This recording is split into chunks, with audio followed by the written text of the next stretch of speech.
ओं श्रीमाता शरणं मम। ओं श्री अरविंद शरणं मम। आज आमर दिव्य जीवन आलोचनार तृतीय एपिसोड द ह्यूमन एस्पिरेशन आम आलोचना करुँच मोर पुत्रर अभिप्सा तार आज तृतीय एपिसोड रे आम आलोचना करवा जड़ मध्य परम देवता दिव्य रूपायन। जड़ मध्य परम देवतांकर दिव्य रूपायन।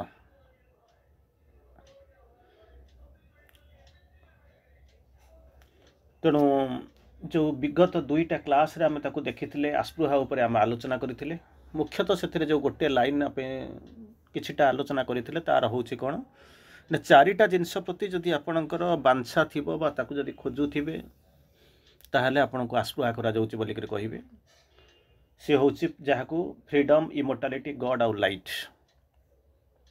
तार परवर्ती अवस्था को जीवा यही चारिटा जिनस आमे मध्य जानिचंती ये जिनस कहीं जानी ना ता नुहे जो मैंने तो जानी ना सी जोग को आसी ना चली जमी रास्तार सी चली सी भी खुशी बोलिक भल बोलिक भावुं तेणु चली किंतु आमे जिते एठी आसिक पहुँचलु किछिटा जानीचु आम जानीचु यही हूँ आम जीवन लक्ष्य तथापि आम जाऊनु कहीं ये जो प्रश्न एमिति समस्ते चली ताठारू आम अधिक टिके चलबार भाया प्रतीयमान होचु ना प्रकृत में से जीवाई आमको भय लगुच ना जीवाई किसी आमर असुविधा अच्छी जो आम कहीं जावाक चाहून जो विरोधाभास रोच आयरनी बोलिक गोटे शब्द शुणी थे जहाँ भावुवे ता उल्टा हो जहाँ करने को चाहूे से आउ कि करुवे तेणु देखो विरोधाभास भितर आम देकर जाऊँच कौन आम ता भर उद्देश्य कि आम तो जाचु यहाँ हूँ आम जीवन लक्ष्य यहाँ हूँ जीवन लक्ष्य जिनसटा को जानी जड़े जदि मन करूँ चाकरी करी सी जानी तार बायोमेट्रिक अच्छी 10टा पूर्व जमी ऑफिस जाकर बायोमेट्रिक दबाक पड़ो ता भर प्रवेश करा पड़ो सेटिक से जाऊँगी कहीं किसी पैसा रोजगार करुँच ठीक अच्छे मटेरियल एक्जिस्टेंस किसी पैसा दरकार एठी मध्य जी न जानी सारे ना जो मैंने जानी या व्यतीत किसी अन्य रास्ता उपाय ना ताले मत कौन करिया पड़ो किसी समय पूर्व मुझे पहुँची अवश्य ये कहानी सहित बबीता बापांकर भल संपर्क अच्छी बाहागर जड़े करने को जाऊँगी से केस जगह खंडे देवी ना तो करदेवी ना से केस पुलिस थाना जा बसुँच जड़े जा निज लोक भाई भौणी संपर्क या थाना जा बसिक आसुँच तापर बाहागर सरी जाऊँगी सरीगला बसिक भावुँ कौन कर तो सी पुणी आम पाठचक्र लोक बबीता बापा भल जानी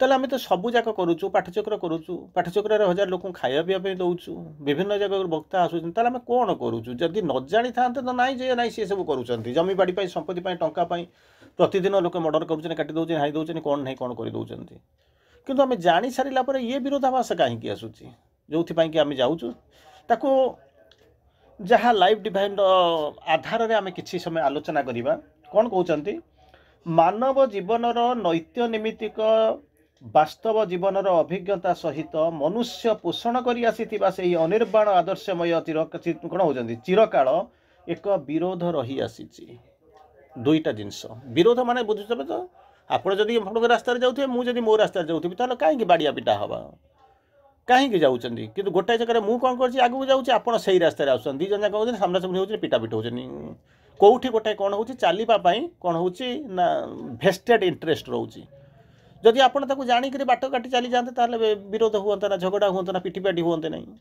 तेणु ये सेमती दीटा लोक जमी आसुँच मनकर जड़े गाड़ी चली नहीं जाऊँच आउ जड़े कौन कौन सैड करके चली जाऊँगी तो एक्सीडेंट हम ना पड़े ना कहीं किसी क्षति हम ना किंतु आपड़ जो ट्राक जाऊँ से ट्राक से आसूँ दी जन बाड़िया पिटा होती कहीं बाड़िया पिटा डेलीवरेटली बाड़िया पिटा होती जानी इंटरेस्ट जमी कहती एक जंगल में 2 शेर नहीं रह सकते गोटे जंगल में 2टा सिंह के कौन कि 2टा बाघ रहीपर नहीं जन को हटवा पड़ो तेणु यही भाया जगह गोटे जगह 2टा षंढ रहीपर गोटे एरिया गोटे एरिया 2टा गुंडा रहीपर गोष्ठी संघर्ष दुनिया प्रकार समस्या हम तेणु यही जिनस आज ना आबहमान काल चली अज्ञानता भितर चली आज भितर चली ତେଣୁ ଦୁଇଟା ଜିନିଷ ଅଛି। କ'ଣ ହେଉଛି ନା ବାସ୍ତବ ନିତ୍ୟ ନୈମିତିକ ଜୀବନର ବାସ୍ତବ ଅଭିଜ୍ଞତା।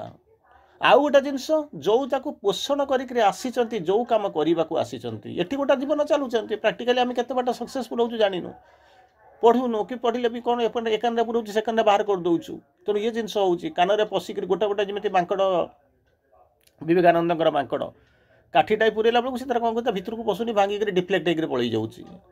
ଆଉ ଗୋଟେ ମାଙ୍କଡ଼ ଏପଟ କାନରେ ପୁରେଇଲା ବେଳକୁ ଏପଟରେ ପଶୁଛି ସେପଟରେ ବାହାରି ଯାଉଛି। ତୃତୀୟ ମାଙ୍କଡ଼ କ'ଣ କରୁଛି ପଶୁଛି ରହିଯାଉଛି। ଆମେ କହୁଛୁ ଚତୁର୍ଥ ମାଙ୍କଡ଼ ଆପଣ ହୁଅନ୍ତୁ। ସେଠି ତିନି ମାଙ୍କଡ଼ ଭିତରେ ସେ ରହିଗଲେ, ଚତୁର୍ଥ ମାଙ୍କଡ଼ ହୁଅନ୍ତୁ, ପଶୁ ଏବଂ କାର୍ଯ୍ୟ କରିକିରି କ'ଣ କରିବ ନା ସେ ଉପରକୁ ଉଠୁ, ଯେଉଁଥିପାଇଁ କି ଆମେ ସାଧନା କରୁଛୁ। କିଛି ଲୋକ ଅଛନ୍ତି ତାକୁ କହିଲେ ବି କିଛି ଫରକ ପଡ଼ୁନି, ଜମା ତା ଭିତରକୁ ଯାଉନି। ଆଉ କିଛି ଲୋକ ଅଛନ୍ତି ଏପଟରେ ପଶି ସେପଟରେ ବାହାରି ଯାଉଛି। ତୃତୀୟ କାଟାଗୋରୀର ଲୋକ ଆମେ ତା ଭିତରେ ଯାଇପାରୁଥିବା, ଯାଉଛି କିଛିଟା ଯାଉଛି ପଶୁଛି, କୁଆଡ଼େ ଯାଉଛି କ'ଣ କରୁଛି ସେ ଆଉ ବାହାରୁନି। କିନ୍ତୁ ଚତୁର୍ଥ କାଟାଗୋରୀର ଲୋକ ଯେମିତି କ'ଣ କରିବ ନା ଯିବ, ଚକ୍ର ପରେ ଚକ୍ର ଭେଦ କରିବ, କୁଣ୍ଡଳିନୀ ଜାଗ୍ରତ କରିବ, ପୁନର୍ବାର ରିଭର୍ସ ଡିରେକ୍ସନରେ ଉପରକୁ ଆସିବ। ତେଣୁ ଏଠି କ'ଣ ହେଇଛି, ଗୋଟେ ନିତ୍ୟ ନୈମିତିକ ଜୀବନର ଗୋଟେ ହେଉଛି କ'ଣ ଦୃଶ୍ୟପଟ, ଜୀବନର ଯେଉଁ ଅଭିଜ୍ଞତା ତାକୁ ନେଇକରି ଚାଲିଛନ୍ତି। ଆଉ ଗୋଟେ ଜିନିଷ ହେଉଛି କ'ଣ ଯେଉଁଟାକୁ ପୋଷଣ କରିକିରି ଆସିଛନ୍ତି, ଯେଉଁଟାକୁ ଏମିତି ଯେଉଁ ବିଭିନ୍ନ ପ୍ରକାର କହୁଥିଲେ ସର୍ବୋଚ୍ଚ ଚିନ୍ତା, ସର୍ବୋଚ୍ଚ ଆକାଂକ୍ଷା, ଅତି ଅବସମ୍ଭାବୀ କ'ଣ ହେଉଛନ୍ତି ଆକାଂକ୍ଷା, ଚରମ ଆକାଂକ୍ଷା, ଏଇସବୁ ଯେଉଁ ଜିନିଷ କହିଲେ ଯେଉଁଟାକୁ ନେଇକରି ଆସିଛନ୍ତି। ତେଣୁ ସିଏ ଗୋଟେ ଜିନିଷ, ଇଏ ଗୋଟେ ଜିନିଷ, ଆ ଭିତରେ ପ୍ରତି ମୁହୂର୍ତ୍ତରେ କ'ଣ ହେଉଛି ନା ବିରୋଧ ହେଉଛି, ବିରୋଧାଭାସ ଦେଖାଯାଉଛି, ଝଗଡ଼ା ହେଉଛି, ସଂଘର୍ଷ ଚାଲୁଛି। ଯେଉଁମାନେ କରିବାକୁ ଚାହୁଁଛନ୍ତି, ଯେଉଁମାନେ ନ କରୁଛନ୍ତି ତାଙ୍କର ସେ କାହିଁକି ଦେଖିବ, ସେ ତ ପଚାରିବ କ'ଣ ଜୀବନଟା କେମିତି ଚାଲିଛି ନା ବହୁତ ଖୁସିରେ ଚାଲିଛି। ଆଉ ଜଣେ କହିବ କାହିଁକି କରୁଛନ୍ତି ନା ସବୁ ଜାଗାରେ ବିରୋଧ ଆସୁଛି। ବିରୋଧ ହେବ କାରଣ ବାଟ ଛାଡ଼ିକିରି ଆପଣ ଆସିଛନ୍ତି ଗୋଟାଏ ପର୍ପସ୍ରେ, କରୁଛନ୍ତି ଗୋଟାଏ, ଚାଲିବାର ଲକ୍ଷ୍ୟ ହେଉଛି ଗୋଟାଏ ପଟରେ, ଆପଣ ଅଲଗା ରାସ୍ତାରେ ଯାଉଛନ୍ତି। ତେଣୁ ବିରୋଧାଭାସ ହେବା କଥା ହେଉଛି। କେମିତି କ'ଣ ହେବ? ଯଦି ସ୍ମୁଥଲି ଗୋଟାଏ ପଟକୁ ଚାଲିଯାଆନ୍ତେ ତାହେଲେ ଯାଆନ୍ତେ, ବରଂ ବାଟରେ ରହିଯାଅ, ଯିଏ ଯାଉଛି ତା ଦେହରେ ତୁମର ଇଏ କରିବ। କିମ୍ବା ଯଦି ତା ଦେହରେ ଏକଦମ ଉଠିକରି ଚାଲିଗଲେଣି, ସେଠି ଆଉ କିଛି କରିବାକୁ ନାହିଁ, କେହି ତ ନାହାନ୍ତି ସେ ଏରିଆରେ, ନାହାନ୍ତି ତ କେହି ଟକ୍କର ଦେବା ପାଇଁ, ଝଗଡ଼ା ତ ହେବାରେ ନାହିଁ, ଗାଡ଼ି ତ ଚାଲୁନି, ଆପଣ ଏକୁଟିଆ ଚାଲିଛନ୍ତି, ଅନେକ ଚେତନାର ଊର୍ଦ୍ଧ୍ୱକୁ ଚାଲିଗଲେଣି। ମଝିକିଆ ରହିଲା ବେଳକୁ ନା ଏପଟ ହେଉଛି ନା ସେପଟ ହେଉଛି। ତେଣୁ ବିରୋଧଟା ସୃଷ୍ଟି ହେବା କଥା ହେଉଛି। ତାପରେ କହୁଛନ୍ତି କ'ଣ କହୁଛନ୍ତି ଗଭୀରତମ, ତାପରେ କହୁଛନ୍ତି ତଥାପି ये जो प्रकार झगड़ा होची, जो रेजिस्टेंस आसुची, जो विरोधाभास आसुची, तथापि मध्य आपण किसी व्यस्त हवा दरकार नहीं, ताहा मध्य आम पई आशीर्वाद। केमती कोन कहउचंती तथापि आम भितरे से उच्चतर एवं गभीरतम उपलब्धि पई एक संभावना रही। There is always a possibility in man. Shri Aurobindo लिखुचंती मनीष भितर गोटे संभावना अच्छी, आपण मान गोटे संभावना अच्छी, जेमिति मंजी भितर गोटे गछर संभावना थिला, गोटे माँ भितर जमी गोटे विराट वैज्ञानिकर बा विराट लोकर जहाँ को आइनस्टाइन हो पारे, आपणकर माने ये भी हो पारे कौन तारी भितर विराट विराट वैज्ञानिक हो पारती, किंबा माने Virat Virat philosopher Tolstoy, Plato ये भी हो पारती। तारी भितर मध्य देखिए श्री अरविंद रामचंद्र मध्य से माँ भितर भी कौटी थी पारती। तारी भितर देखुंत अलेक्जेंडर मध्य थी पारती, नेपोलियन भी थी पारती। सबुजाक जमीती मनीष माँ भितर रही सेमती आपण मान भितर संभावना, मनीषर जीवन संभावनापूर्ण, ता भितर संभावना रही। तेणु एत विरोधाभास आसूची, सबू करुच्ची कहीं ना आम ठीक भाव में जब रास्ता को जब जानी पारते, जहाँ जानी जीवन में प्रयोग करते, ताले किसी असुविधा होता नहीं। आम से रास्तार जाऊनी जो आयरनी गोटा डेभलप करुच्ची, विरोधाभास दूसरी, आम जीवन लक्ष्य गोटे जिन करने आसीचु, एटी आसिक आउ गोटे अनुभूति नौचु। तेणु दुईटा भितर आम कौन करूँ ना एपट छाड़ी पार्छ ना सेपटे था, ये भी था सी भी था, किंतु तथापि श्री अरविंद लिखुंट there is a cleanly there is a possibility, गोटे संभावना अच्छी। तार परवर्ती अवस्था कहते उक्त आदर्शचय जदि सत्यर स्वीकृति स्तंभ रूपे काम करी यही जो उक्त जो आदर्श जहाँ रोचे से जीव सत्यर स्वीकृति स्तंभ रूपे से कौन कर काम कर सब उच्चतर एवं गभीरतम उपलब्धि मनीष समाजर साधारण एवं कौन होते सचराचर जीवन बहिर्भूत होकर रही है। जो सत्यटा आसी जहाँ को आपड़ कर मन करूँ कहे आपड़ जब घरे आसिक पहुँचले, जदि जनक कुणी आप घर को जन कुणिया आसी, से कुणियाटा को कौन कर घर को रिसीव कर दौरान डाकी नहीं जाऊँच, किसी असुविधा ना, किंतु ताकू डाकी सी आसिक घर चारिपटे बुलूँ, रास्ता पर ठिया ना बेड पाखे ठिया आपको ठक ठक कर डाकू ना, कारण सी आसिक पहुँची से भाया उच्चतर सत्यटा कौन कर सत्य से आपंपाई आसी, सी कौन कर आसिक कौटी रही साधारण एवं सचराचर जीवन बहिर्भूत होकर रही बाहर ठिया। ବାହାରେ ଠିଆ ହେଇଛି। ଆପଣ ଯେଉଁମାନେ ନ ଜାଣିଛନ୍ତି ତାଙ୍କ କଥା ଛାଡ଼ନ୍ତୁ, ଯେଉଁମାନେ ବି ଜାଣିଛନ୍ତି ଡାକିଛନ୍ତି ସେମାନଙ୍କ ପାଇଁ କ'ଣ କରୁଛି, ଏ ସତ୍ୟଟା କ'ଣ କରୁଛି ନା ଠିଆ ହେଇକି ରହିଛି। ଜୀବନର ଗୋଟେ ବାହାର ବହିର୍ଭୂତ ହେଇକି ବାହାର ହେଇକି ରହିଛି, କିନ୍ତୁ ସେଇଟା ହିଁ ଆପଣଙ୍କର ମାନେ କ'ଣ, ତାହା ହିଁ ଆପଣଙ୍କର ଗୋଲ୍, ତାହା ହିଁ ଆପଣଙ୍କର ଧ୍ୟେୟ, ତାକୁ ନେଉଛନ୍ତି। କିନ୍ତୁ ସେ କ'ଣ କରୁଛି ନା ବାହାରେ ହେଇକି ରହିଛି। ଏବଂ କୌଣସି ଏକ ବିଶେଷ ବ୍ୟକ୍ତିର ଉଦ୍ଭ୍ରାନ୍ତ ଉଦ୍ୟମ ବା ମାନବ ପ୍ରକୃତିର କ୍ରମ ବିକାଶର ଅଗ୍ରଗତି ଦ୍ୱାରା ହିଁ ତାହା ପରିପୂର୍ଣ୍ଣ ବା ସମ୍ଭାବନା ସୃଷ୍ଟି ହୁଏ। ସିଏ ଆସିକରି ରହିଛି। ଏ ଜିନିଷ ଯେମିତି ଶ୍ରୀ ଅରବିନ୍ଦ ଦେଖେ, ମାନେ ଯେମିତି ଆସିକରି ପହଞ୍ଚୁଛନ୍ତି, ଜାଣୁଛନ୍ତି ଏ ଶକ୍ତି ଅଛି, କିନ୍ତୁ ତାକୁ ଆପଣ ଡାକୁନାହାନ୍ତି। ତେଣୁ କେହି ଜଣେ ମହାପୁରୁଷ ଆସିବେ, ଅବତାର ଆସିକରି ପହଞ୍ଚିବେ, ବିଭୂତି ଜଣେ କିଏ ଆସିକରି ପହଞ୍ଚିବେ, ଯିଏ ବି ଯେଉଁ ଆସନ୍ତୁ, ସେମାନେ ଆସିକରି ପହଞ୍ଚିବେ ତାଙ୍କର ସାଧନା ଦ୍ୱାରା ଏବଂ ତାଙ୍କର କ'ଣ ପରିଶ୍ରମ ଦ୍ୱାରା, ଅକ୍ଳାନ୍ତ ପରିଶ୍ରମ କରିଥିବେ, ଅସହ୍ୟ ଭାବରେ ମାନେ ସଫର କରିଥିବେ, ସହିଥିବେ, ଏଣ୍ଡିଓର କରିଥିବେ।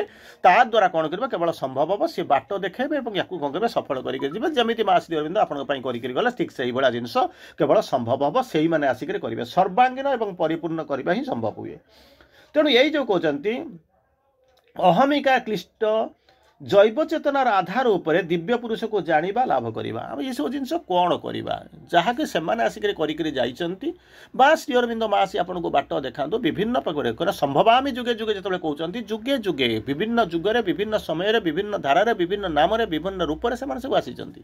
କ'ଣ କରୁଛି ନା ସୃଷ୍ଟିର ବିବର୍ତ୍ତନକୁ ଆଉ ଟିକେ ତ୍ୱରାନ୍ୱିତ କରିବା ପାଇଁ। ଯଦି ସେହି ସମୟରେ ଯଦି ଠିକ୍ ଠାକ୍ ଯଦି ଆମର ସବୁ ଯାକ ଚାଲନ୍ତା, ତାଙ୍କରି ସମ୍ମୁଖରେ କ'ଣ କରିବ ନା ସବୁ ଯାକ ଠିକ୍ ହେଇଥିବେ। ବାପା ଥିବ ବୋଲିକରି ପିଲାମାନେ ପୁରା ସ୍ମାର୍ଟ ହେଇଯାଇଥିବ, ଘର କାମ ଠିକ୍ ଠାକ୍ ଚାଲିଥିବ। ମାଲିକ ଆସିଲେ ଚାକରମାନେ ଯେଉଁ କାମ କରୁଥିବେ ସିଏ ସବୁ ସ୍ମାର୍ଟଲି କାମ କରୁଥିବେ। ଯେମିତି ସିଏ ଛାଡ଼ିବା ଆରମ୍ଭ କଲେ, ନ୍ୟାଚୁରାଲି ସମସ୍ୟା ଆରମ୍ଭ ହେଲା। ତେଣୁ ସିଏ କ'ଣ ହେଉଛି, ଏଇଟା ସମସ୍ୟା କ'ଣ ହେଲା, ଆଗରୁ ଥିଲା ସମସ୍ୟାଟା, ସେ ହେଲା ନା, ଆଗରୁ ଏଇଟା ଥିଲା, ଶିଥିଳ ହେଇଯାଇଥିଲା। ତାକୁ କ'ଣ କରିବେ ନା ତ୍ୱରାନ୍ୱିତ କରିବା ପାଇଁ ସେମାନେ ଆସିଲେ ଏବଂ କାମ କରିବା ଆରମ୍ଭ କଲେ। ତେଣୁ ସେହି ସମୟରେ ଯେଉଁ ସମୟରେ ସେମାନଙ୍କର ଦିବ୍ୟ ଉପସ୍ଥିତି ରହିଛି, ସେହି ସମୟରେ କ'ଣ କରୁଛି ନା ମଣିଷ ଚେତନା ସେ କ'ଣ କରୁଛି, କ୍ଷିପ୍ର ଭାବରେ କାମ କରୁଛି। ସେମାନେ ଟିକେ ସ୍ମାର୍ଟ ହେଇଯାଉଛନ୍ତି, ଷ୍ଟାଇଲିଷ୍ଟ ହେଇଯାଉଛନ୍ତି, ସବୁ କରୁଛନ୍ତି। ଆଚ୍ଛା, ସିଏ ଯେତେବେଳେ କ'ଣ କରୁଛନ୍ତି, ଯେତେବେଳେ ଇଏ କରୁଛନ୍ତି, ତା ପରବର୍ତ୍ତୀ ଅବସ୍ଥାରେ ଯାହା ହେଉଛି, ଆପଣଙ୍କର ସବୁ ଧର୍ମ ଯେମିତି ଭାଙ୍ଗିକି ଧ୍ୱଂସ ହେଇଛି। କେଉଁଠି ପ୍ରୋଟେଷ୍ଟାଣ୍ଟ କ୍ୟାଥୋଲିକ୍ ବାହାରୁଛନ୍ତି, କେଉଁଠି ସିଆ ସୁନି ବାହାରୁଛନ୍ତି, କେଉଁଠି ହିନ୍ଦୁ ମହାଜନ ବାହାରିଛନ୍ତି, କେଉଁଠି ଶ୍ଵେତାମ୍ବର ଦିଗମ୍ବର ବାହାରିଛନ୍ତି। ବିଭିନ୍ନ ପ୍ରକାର ସମ୍ପ୍ରଦାୟରେ ଏସବୁ ଜିନିଷ କ'ଣ କରୁଛି ନା ଡେଭିଏସନ୍, ଡାଇଭର୍ସନ୍ ଆସୁଛି। ସିଏ ଯେତେବେଳେ ଏକ୍ସଟ୍ରିମ୍ ପଏଣ୍ଟକୁ ଆସୁଛି, ତାପରେ ଇଭଲ୍ୟୁସନ୍କୁ ଆଉ ଟିକେ ଆଗକୁ ନେବା ପାଇଁ ଆଉ ଜଣେ କ'ଣ କରୁ ଆସୁଛନ୍ତି, ତାର ଟିକେ ଉନ୍ନତତର ଚିନ୍ତା ନେଇକି ଆସିକରି ପହଞ୍ଚୁଛନ୍ତି। ୟାକୁ ଆପଣ ଏ ବିବର୍ତ୍ତନ ରହସ୍ୟ ଆପଣ ବାରମ୍ବାର ଆଖି ଆଗରେ ତାକୁ ସବୁ ଦେଖୁଛନ୍ତି। ପ୍ରଶ୍ନ ଆସିକରି ପହଞ୍ଚୁଛି, ଠିକ୍ ଅଛି, ଏଇ ଯେଉଁ ଜୀବନରେ ଏଇ ଯେଉଁ ଜିନିଷ ଆମେ ଯେଉଁ କରିବାକୁ ଆସିଛୁ, ସେ ଜିନିଷ କ'ଣ, ସେ କ'ଣ ପାଇଁ ଆମେ ଆସିଛୁ, what we are here for, ଆମେ ଆକ୍ଚୁଆଲି କ'ଣ ସବୁ କରିବାକୁ ଆସିଛୁ ନା, ତ କ'ଣ କରିଛ, ଅହମିକା କ୍ଲିଷ୍ଟ ଜୈବ ଚେତନାର ଆଧାର ଉପରେ ଦିବ୍ୟ ପୁରୁଷଙ୍କୁ ଜାଣିବା, ଲାଭ କରିବା। ପ୍ରଥମେ ତାକୁ ଜାଣିବା, ପ୍ରଥମେ ତାକୁ କ'ଣ କରିବା ନା ଲାଭ କରିବା। କିନ୍ତୁ ଅହମିକା ଇଗୋ ସେଣ୍ଟ୍ରିକ୍ ହେଇଗଲା ପରେ ଆଉ ତ ଜାଗା ନାହିଁ, ରଖିବେ କେଉଁଠି, ଚିନ୍ତା କରି ଦେଖନ୍ତୁ। ଜାଗା ଥିଲେ ତ ବ୍ୟାଗ୍ରେ ଆପଣ କିଣିବାକୁ ଯିବେ, ଯଦି ମାଗଣା ବି ଦିଏ, ମୁଁ ଯେଉଁ ବାରମ୍ବାର ଆପଣଙ୍କୁ ସେଇ କଥା କହେ। ହାତ ଦୁଇଟା ଅଛି, ଦୁଇଟା ହାତର କାପାସିଟି, ଆପଣଙ୍କର କାପାସିଟି ତ 20 କିଲୋ ଓଜନ ବୋହିପାରିବେ। ଆପଣଙ୍କୁ 80 କିଲୋ 100 କିଲୋ ଯଦି ମିଳିଲା, ତାକୁ କରିବେ ବି କ'ଣ, କେଉଁ ଆଣିପାରିବେ ନା ରଖିପାରିବେ ନା, ଦେଲେ ବି ଆପଣ କିଛି ୟୁଟିଲାଇଜ୍ କରିପାରିବେ। ତେଣୁ ବର୍ତ୍ତମାନ ହେଉଛି କ'ଣ ନା ଅହମିକା କ୍ଲିଷ୍ଟ ବୋଲିକି ଶ୍ରୀ ଅରବିନ୍ଦ ୟୁଜ୍ କରୁଛନ୍ତି, ଇଗୋ ସେଣ୍ଟ୍ରିକ୍, ଇଗୋ କ୍ଲାସ୍ କରୁଛି, ଇଗୋ ଭିତରେ ରହୁଛନ୍ତି। ତା ଦ୍ୱାରା କ'ଣ ହେଉଛି ନା ଏକ ଜୈବ ଚେତନାର ଆଧାର ଉପରେ ଆମେ ଯେଉଁ ଇଏ ଭିତରେ ରହୁଛୁ, ସେ ଗୋଟେ ମ୍ୟାଟେରିଆଲ କନସିୟସନେସ୍, ଗୋଟେ ମ୍ୟାଟର ଉପରେ ଆମେ କ'ଣ କରୁଛୁ, ଅହଙ୍କାରକୁ ଧରିକିରି ରହିଛୁ, ଇଗ୍ନୋରାନ୍ସ ଭିତରେ ରହିଛୁ, ଇନକନସାଇନ୍ସ ଭିତରେ ରହିଛୁ, ଇଗୋ ମାନେ ମ୍ୟାଟର ଉପରେ ରହିଛୁ, ଇଗୋକୁ ଧରିକି ରହିଛୁ। ତାରି ଉପରେ ଆମର ପ୍ରକୃତର ଉଦ୍ଦେଶ୍ୟ ହେଲା, ଯାହା କରିବାକୁ ଅଛି ତାହା ହେଉଛି କ'ଣ, two no the divine and two find the divine. ଭଗବାନଙ୍କୁ ଲାଭ କରିବା, ପଜେସ୍ କରିବା। ଆଉ କ'ଣ କରିବା ନା, କାଲି ଯେମିତି ପଜେସ୍ କଥା କହୁଥିଲି, ରିଅଲାଇଜେସନ୍ କଥା କହୁଥିଲି, କାଲି ଯେଉଁ ଆଲୋଚନା ହେଉଥିଲା, ଆପଣଙ୍କର ମନେ କିଛି କିଛି ଥିବ, ତାକୁ ଲାଭ କରିବା, ଇଏ ହେଉଛି ପ୍ରଥମ କଥା। ଏବଂ ତାଙ୍କ ସହିତ ଏକାତ୍ମ ହେବା, ଆହାରି ଭିତରେ ଆମେ ରହୁଛୁ, କିନ୍ତୁ ତଥାପି ମଧ୍ୟ ସମ୍ଭାବନା ଅଛି। ଯେମିତି ମଞ୍ଜିଟା ଘର ଭିତରେ ଥିଲେ, ତା ଭିତରୁ କ'ଣ ଫୁଟିକିରି କି ଗଛ ହେଉଛି, କିଛି ହେଉନାହିଁ, କିଛି ହେଉନାହିଁ। ଯେଉଁ ଅଣ୍ଡାଟାକୁ ଆପଣ ନେଇକରି ଆସୁଛନ୍ତି, ତାକୁ ଯଦି ତାପରେ କୁଡ଼ୁକି ନ ବସିବ, କିମ୍ବା ତାକୁ ଯଦି କ'ଣ କରିବେ, ଅମଲେଟ୍ କରିକି ଖାଇଦେବେ, ତରକାରୀ କରି ଖାଇଦେବେ, ତା ଦେହରୁ ସମ୍ଭାବନା, ଚିକେନ୍ ଛୁଆଟିଏ ଜନ୍ମ ହେବାର କ'ଣ ସମ୍ଭାବନା ଅଛି।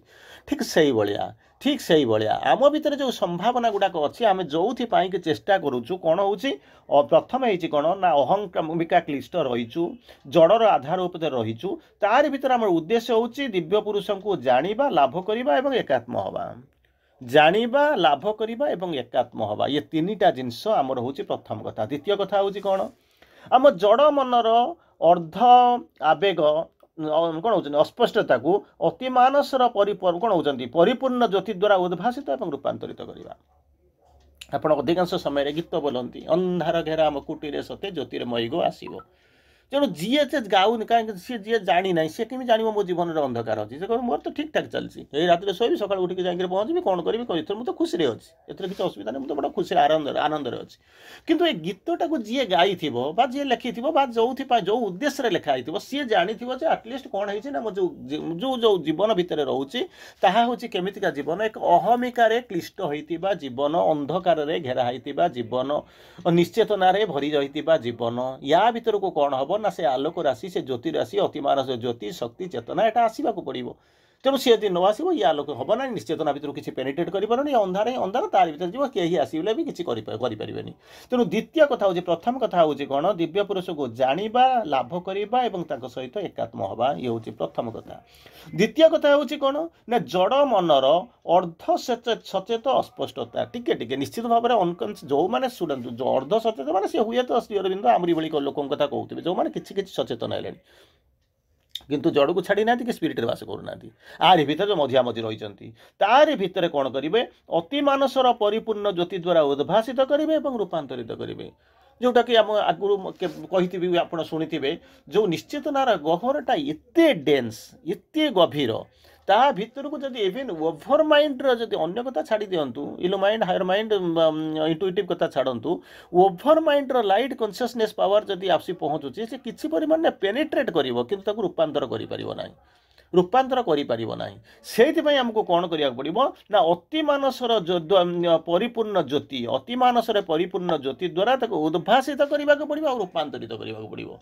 ଏଇ ଜିନିଷ କରିବାକୁ ଯେଉଁଟାକି ଆମେ ରାଜି ହେଉନୁ, କାହିଁକି ନା ଯେମିତି ଆପଣଙ୍କୁ ଆଗରୁ ମଧ୍ୟ ଅନେକ ଜାଗାରେ କ୍ଲାସ୍ ନେଇଛି, ଯାହାକୁ କହୁଛୁ କ'ଣ ପ୍ରକୃତି ନଇବ ମୁଚ୍ୟତେ, ଯଦି ମୁଚ୍ୟତେ ଶନେଇ ଶନେଇ ନୁହେଁ, ଜମା ନୁହେଁ। ଶ୍ରୀ ଅରବିନ୍ଦ ଯାହାକୁ ଲେଖିଲେ ମୁଁ ଆପଣଙ୍କୁ କହିଛି, ଯେତେବେଳେ ଆମେ ପଢ଼ୁଥିଲେ ସିମ୍ବଲ ଡନ୍ ପଢ଼ୁଥିଲେ, ସେତେବେଳେ ଆପଣଙ୍କୁ ଗୋଟେ ଲାଇନ୍ କହିଥିବି, ତାକୁ ବୁଝେଇଥିବି, ଅନେକ କ୍ଲାସ୍ ମଧ୍ୟ ମୁଁ ସେତେବେଳେ ନେଇଛି। Hard is to persuade earth nature change, ବଦଳାଇ ପାରିବେନି। କୁକୁର ଲାଙ୍ଗୁଡ଼କୁ 12 ବର୍ଷ ଯଦି ବାଉଁଶ ନଳୀ ଭିତରେ ପୁରେଇ ରଖିବେ, ଯେଉଁ ବଙ୍କାକୁ ସେଇ ବଙ୍କା, କିଛି ବଦଳିବନି, ନା ନ ବଦଳିବା ପାଇଁ ସେ ସ୍ଥିର ହେଇକି ଆସିଛି। ତେଣୁ ୟାକୁ ବଦଳାଇବା ପାଇଁ କ'ଣ ହେବ ନା ଗୋଟିଏ ଜିନିଷ ବଦଳିବ, କିଏ ସେ ନା ଅତିମାନସର କ'ଣ ହେଉଛନ୍ତି ପରିପୂର୍ଣ୍ଣ ଜ୍ୟୋତି ଦ୍ୱାରା ତାକୁ ଆଣିବେ, ଉଦ୍ଭାସିତ କରିବେ, ଇଲୁମିନେସନ୍ ଆସିବ। ସେକେଣ୍ଡ ହେଉଛି ରୂପାନ୍ତର କରିବ, ଇଏ ହେଉଛି ଦ୍ୱିତୀୟ କଥା। ତୃତୀୟ ହେଉଛି ଶରୀରରେ ରୋଗ ଆସୁଛି, ବ୍ୟାଧି ଆସୁଛି, ଯନ୍ତ୍ରଣା ଆସୁଛି, ନ୍ୟାଚୁରାଲି ଆସୁଛି, ଏଥିରେ ସନ୍ଦେହ କରିବାର ନାହିଁ। ତାର କାରଣ ବି ଭ୍ୟାରିୟସ୍ କାରଣ ହେଇପାରେ, କିନ୍ତୁ ଶରୀରର ବ୍ୟାଧି ଏବଂ ମାନସିକ ଉଦ୍ବେଗ, ଶରୀରରେ ରୋଗ ଆସୁଛି, ମନରେ ସମ୍ବେଗ ଏବଂ ଉଦ୍ବେଗ ଆସୁଛି, କବଳିତ ହୋଇକି ରହିକରି କ'ଣ ହେଉଛି କ୍ଷଣିକ ସୁଖ ଭୁଞ୍ଜିବାର ଯେଉଁ ସନ୍ତପ୍ତତା ମଧ୍ୟରେ ଶାନ୍ତି ଏବଂ ସ୍ୱୟଂସଚାରୀ ଆନନ୍ଦ ପ୍ରସାର କରିବା। ମନରେ ଶରୀରରେ ରୋଗ ଆସୁଛି, ମନରେ କ'ଣ କହୁଛି ନା ଅନେକ ଉଦ୍ବେଗ ଆସୁଛି ଆଉ ସମ୍ବେଗ ଆସୁଛି। ତାହାର କ'ଣ ହେଉଛନ୍ତି ଏ ଯେଉଁ ଅଧିକ ପାଇବା କ୍ଷଣିକ ସୁଖକୁ ଆମେ କେମିତି କ'ଣ, ସେଇଥିପାଇଁ କ୍ଷଣିକ ସୁଖରେ ଆମେ କେମିତି କ'ଣ ମଜିଯିବା, ସେଇ ସୁଖ ଦ୍ୱାରା କେମିତି ଆପ୍ୟାୟିତ ହେଇଯିବା, ସେଇ କେମିତି ସନ୍ତୃପ୍ତ ରହିବା, ସେଇ ଯେଉଁ ତାରି ଭିତରେ ରହିଛି ତାହା ଭିତରକୁ କେମିତି ଶାନ୍ତି ଆସିବ ଆଉ କେମିତି ଆନନ୍ଦ ଆସିବ। ତେଣୁ ଯେଉଁ ଅଶାନ୍ତ ହେଇକରି ପଡ଼ିଛି ତା ଭିତରୁ କେମିତି ଶାନ୍ତି ଆସିବ, କେମିତି ଆନନ୍ଦ ଆସିବ, ନିରାନନ୍ଦ ହେଇଛି ତା ଭିତରୁ କେମିତି ଆନନ୍ଦ ଆସିବ, ସେଇ ଜିନିଷ ଚିନ୍ତା କରିବା। ସେଟା କେହି ଦେଇପାରିବେ ନାହିଁ, ଦେଇପାରିବେ ନାହିଁ। ବର୍ତ୍ତମାନ ମନେ କରନ୍ତୁ ଆପଣ କାନ୍ଦୁଛି, ଘରେ ଝଗଡ଼ା କରୁଛନ୍ତି, କ'ଣ ଗଣେଶ ପୂଜା ଆସୁଛି, ମୋର ପୋଷାକ ଦରକାର, ଗୋଟେ ପିଲା ଯାଇକରି ପାଟି କରୁଛି, ତାକୁ ପୋଷାକଟା ଆଣିକି ଦେଇଦେଲେ 2 ମିନିଟ୍ ପାଇଁ ଖୁସି ହେଇଯିବ, ଆସିକରି ଗେଲା କରିବ, ଆପଣଙ୍କୁ କୁଣ୍ଡେଇ ପକାଇବ, ଖେଳେଇ ପକାଇବ, ସବୁ ଗଲା। କିନ୍ତୁ 2 ମିନିଟ୍ ପରେ କ'ଣ ହେବ, ସରିଲା। 10,000 ଟଙ୍କାର ଶାଢ଼ୀଟା କିଣିକି ଆଣିଦେବେ, ଯିବେ ଗୋଟେ ରାଉଣ୍ଡ ବୁଲି ଆସିବେ, ବର୍ଷାରେ କାଦୁଅ ହେଇଗଲା, ସେଠୁ ଆଣିକି ପକାଇଦେବେ, ପକାଇ ଦେଇକି ଧୁଆ ହେଇକି ଥରେ ଧୁଆ ହେଇ ସଫା କରିକି ଆଇରନ୍ କରିଦେଇ ସାରିଲା ପରେ ଗଲା ସରିଲା। ସେଇଟା ପୁରୁଣା ଲିଷ୍ଟରେ ଯେଉଁ 100 ଶାଢ଼ୀ ପିନ୍ଧୁଛନ୍ତି ସେ 101 ଶାଢ଼ୀ ହେଇଗଲା। ତାହେଲେ ଇଏ କେତେ, ଆର କ'ଣ ଇଏ ଯେଉଁ ତୃପ୍ତି, ଇଏ କେତେ ସମୟ ତୃପ୍ତି ଦେଉଛି ଚିନ୍ତା କରନ୍ତୁ। ପୁଣି ଯାହାକୁ ଇଏ କରୁଛନ୍ତି ତା ଭିତରେ କ'ଣ ହେଉଛି, ମିଠା ଖାଉଛନ୍ତି, ଦେଖିଲା ବେଳକୁ ଡାଇବେଟିସ୍, ସୁଗାର କୁଆଡ଼େ କ'ଣ ବଢ଼ିଯାଉଛି, ଏମିତି ସବୁ ହେଉଛି। ତେଣୁ ସେ ଯେଉଁ ଜିନିଷ ନା, ଇଏ ଯେଉଁ କ୍ଷଣିକ ତୃପ୍ତି, ଆଉ ଯାହାକୁ କହୁଛନ୍ତି କ'ଣ ନା କ୍ଷଣିକ ଶାନ୍ତି, ତାରି ଆଗରେ କ'ଣ କରୁଛନ୍ତି ଗୋଟେ ପରମାନେନ୍ସି ଆଣିବାକୁ ପଡ଼ିବ। ସେଇ ଜିନିଷ ପାଇଁ ଆପଣ ଚେଷ୍ଟା କରୁଛନ୍ତି। ତାର ନେକ୍ସଟ ପେଜ୍ ଚତୁର୍ଥ, କେବଳ କେତୋଟି ଯାନ୍ତ୍ରିକ ଆବଶ୍ୟକତାର ସମାହାର ପରି ପ୍ରତୀତ ହୋଇଥିଲେ ମଧ୍ୟ ଜୀବନ ଅନନ୍ତ ସ୍ୱାତନ୍ତ୍ର୍ୟର କ'ଣ କରୁଛନ୍ତି ସ୍ଥାପନା କରିବା। ଦୁଇଟା ଜିନିଷ ଏଠି ରହିଲା। କାଲି ଯେମିତି ଫ୍ରିଡମ୍ କହୁଥିଲେ, ଗୋଟେ ଜିନିଷ ହେଉଛି କ'ଣ ହେଉଛି कौन हूँ गोटे जांत्रिकता सी भावुँ मुझे मोर खुशी अच्छी फैन हूँ मुझे खुशी अच्छी मुझे भावुँ मुझे स्वाधीन एमती रोचे से जो जांत्रिकता जो मेकानिजम जो जांत्रिक आवश्यकतार समाहार परी जोटा प्रतीत होची तारी जगह कौन करेंगे ना अनंत स्वतंत्र किसी समय फ्रीडम आपको लगे बापा कही जा जगी पाठ पढ़ेब तू जा गोटे कम कर 15 मिनिट खेली देके पलि आसू 15 मिनिट खेली दे पलि आसलु चारिपटे 144 कर्फ्यू लगी गोटे घंटा आपको छड़ा जाऊँगी जी दुकान खोल जहाँ जहाँ दरकार अच्छी फटाफट किनाकिनी करदे पलि आस कहे सेमितिका शांति आमितिका आनंद पाइबा आसी ना कौ आनंद पाइबा आसी जोटा कि हूँ परमानेंट से जो जिनस ताकू आम केमी स्थापना करवा सी जिनस आउ गोटे कौन आसूँ ना मृत्यु आउ कौन हो सतत कौन हो ना भंगुरतार अधीन देह भांगी जाऊँगी मृत्यु आसूँ जंत्रणा आसूँ तारी भितर को कौन करेंगे ना ताकू कौन हो अमर जीवनर आविष्कार करेंगे और उपलब्धि करवा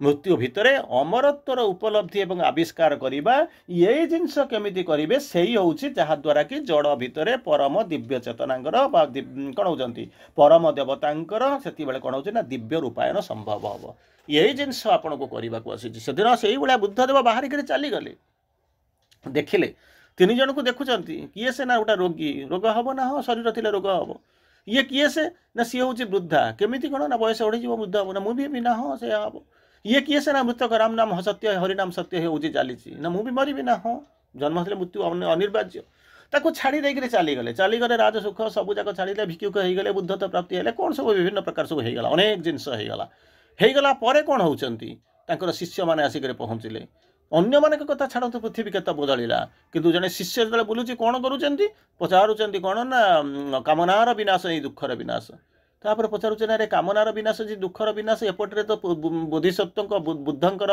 पोशाक पिंधुचु लंगड़ा माने कौन होती दंडित मस्तक होकर बुलुचु सेपटे केमती कहूँ जे कामनार विनाश ये दुखर विनाश कहे मुझे अर्थ जानी पेट पोषापी आम जाऊँ आउ क्या बिलर जा हल करने अपेक्षा आम देखुँ ये तो संस्थार अच्छु आराम अच्छे खाया पीवा मिलूँ रही तो अच्छे पोशाक पत्र मिलूँ चलला आम खाली कहते तुम जा भिक्षा कर ना कौन कर प्रचार कर ना गोटे कौन कर आम से करुचु जदि ताकू नहीं जदि उद्देश्य होता है चिंता करंतु ताहले से दिन राति निजर सुकुमार पुत्र एवं माने कौन हो अली अली सुंदरी स्त्री एवं कौन होती पूज्य पिता बाप माँ एवं से जो सुसज्जित सिंहासन एवं प्रजा राज्य सबुजाक छाड़ी देकर चलीगला प्रकृत से कौन सी जस्टिस देले कि सी ना से निजपाई किसी जस्टिस देले ना तांको ठीक अच्छी तो अवतार बोलिक जब मानु था कहता आवश्यकता जहाँ था से चलीगले किंतु से आपण भी जानिले मु भी जानिली जी प्रचार कर सी भी जानिला कामनार विनाश ही दुखर विनाश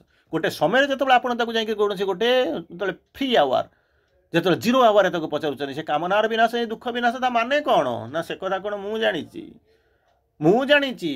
कामनार विनाश रही दुखर विनाश मु कामना ही भितर ही केवल रोचे आहरी अधिक अधिक ता भर को रोचे कहीं खाई पीके सरला शोला रोटी कपड़ा मकान आवश्यकता सरीगला तेणु मुझे जाऊँगी कौटिक आहरी नेगेसन आड़ को चली जाऊँगी किंतु उद्देश्य कौन थिला जो उद्देश्य बर्तमान 4 प्रकार उद्देश्य कथा कहली कौन हो ना यही जो प्रथम हूँ अहमिकार वशवर्ती होता जीवन मैटर आधार उपर रही जीवन को दिव्य पुरुष को उतारी आणवे लाभ करेंगे एकात्म हे प्रथम कथा द्वितीय कथा हूँ जड़ जो अर्ध सचेतन शरीर भितर अतिमानसर परिपूर्ण जो अंधार को अतिमानसर ज्योति द्वारा उद्भासित करेंगे द्वितीय कथा तृतीय कथा हूँ कौन करेंगे ना शारीरिक व्याधि ये सब जिन जो रोग अच्छी ता भीतर कौन करेंगे ना संतृप्तता आणवे चतुर्थ जिनस हूँ कौन शांति और जोटा स्वयं से जो आनंद नहीं से आनंद भीतर को जांत्रिकता नुहे ता भीतर को परमानेंट आनंद आणवे यही जो 4टा जिनस को जदि करने आसीचु ता द्वारा कौन हम ना से जिनस द्वारा कौन हम ना जड़ मध्य परम देवतांकर दिव्य रूपायन संभव हम।